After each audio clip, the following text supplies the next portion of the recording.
Hi everyone, welcome back to my channel. My name is Zach. Today we're doing another ECOMI VeVe video. Currently the price is 4036 on a low of 2983 and a high of 4375 over the past 24 hours. I've not seen it this low, at least, as far as the low of the 24 hours in a while. But of course, it's not a huge surprise after the markets, of course, basically in some ways crashed with the recent tragedies that have occurred over the past roughly 36 to 48 hours.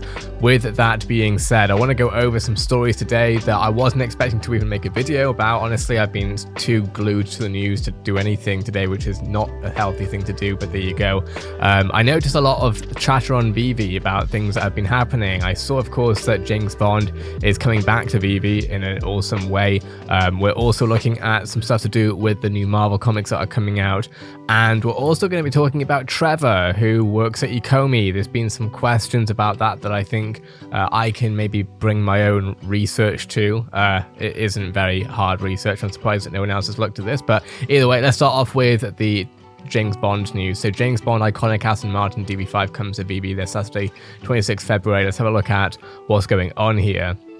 So we had the Aston Martin DB5 from No Time to Die. It's coming out on 26th February at Saturday, so tomorrow, literally 8 AM PT for the ultra rare, and then 12 PM PT 4 hours later for the secret rares. Okay, so we know what No Time to Die is, so we're not going to go through all that right now. But in No Time to Die, Bond and Madeline drive the iconic Aston Martin DB5 along the picturesque Italian coast, but soon find themselves under attack by Spectre agents. Bond relies on several gadgets installed by Q to make their escape. A cluster of bombs deployed from an underside compartment, a pair of miniguns emerge from the front headlamps and a smoke screen, etc. So let's go through what's happening here. List price, the first one that we're seeing here, is already a lot steeper than we normally see from VeVe collectibles, right? So we have list price here 307, editions is 2,507, ultra rare. So 307 list price, i.e. for gems, which realistically comes down to dollars. And then if we have a look at the next one, which is the blind boxes one, we can see, of course, this one is interactive, so you'll actually be able to, I assume, drive around in this in some ways at some point in the VeVeverse, etc. But this one, obviously, the list price is a lot more dear, and so, of course, especially when I think about the secondary market, we're starting off at 1,007, so it's going to be absolutely insane, right? And then, of course, we have the secret rare here, again, for 1,007, and this is the blind box format, I assume. So that being said, that's been interesting. I saw an interesting comment here, which definitely got a lot of support and also some not so much supporting comments towards it. But essentially, this person saying 1,007 gems, you've got to be kidding me, please don't become greedy. I've always thought you guys were doing it exactly right by offering high valuable collectibles for a reasonable price and then make money on the market fees. I'm not going to support a 1,007 gem drop. Full disclosure, I have nothing personally against the person, but the reason why I know about this is because Cavell Anderson, i.e. my friend Val, tweeted about it. I actually wouldn't have seen this otherwise because apparently I have this person blocked, and I imagine it's because I generally block most people who I tend to believe are just fudding on VeVe. So with that being said, let's have a quick look at what Val actually tweeted out about it.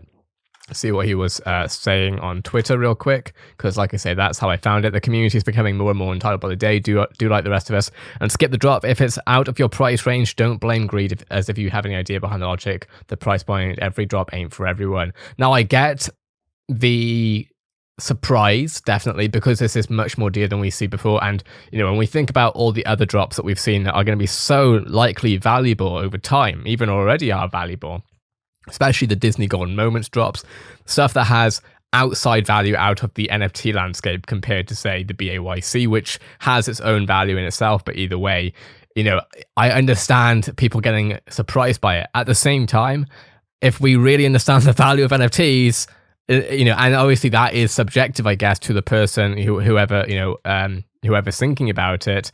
Realistically, this is an Aston Martin from a James Bond film.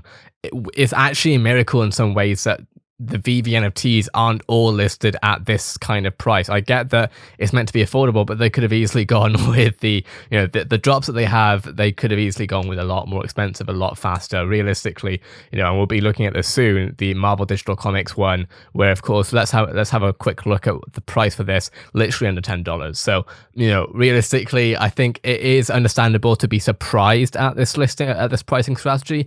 But at the same time, is it unfair? Is it bad? Well, I think that might be a stretch. And of course, if we have a look at people saying then don't buy, there was a 7 drop today, if I'm not mistaken, that I say I'm not going to participate. I'm just criticizing the pricing decision. And so, like I say, people are sort of not quite people aren't agreeing with this. I'm sure there are more people who are agreeing as well, to be fair.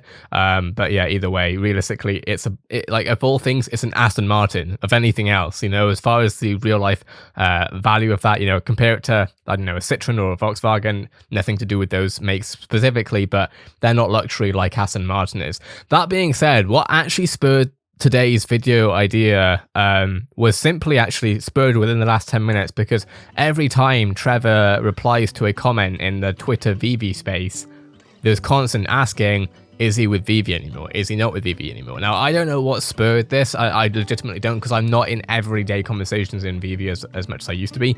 So I'm not sure why people are wondering this. The only thing I can think of is that maybe it's because Trevor's bio, it doesn't have VeVe in it. I don't even know if it had VeVe in it before, but his bio is games and digital content developer. If you're not sure who Trevor is, which I doubt anyone watching this video doesn't know who Trevor is, Trevor has been the ECOMI content lead producer.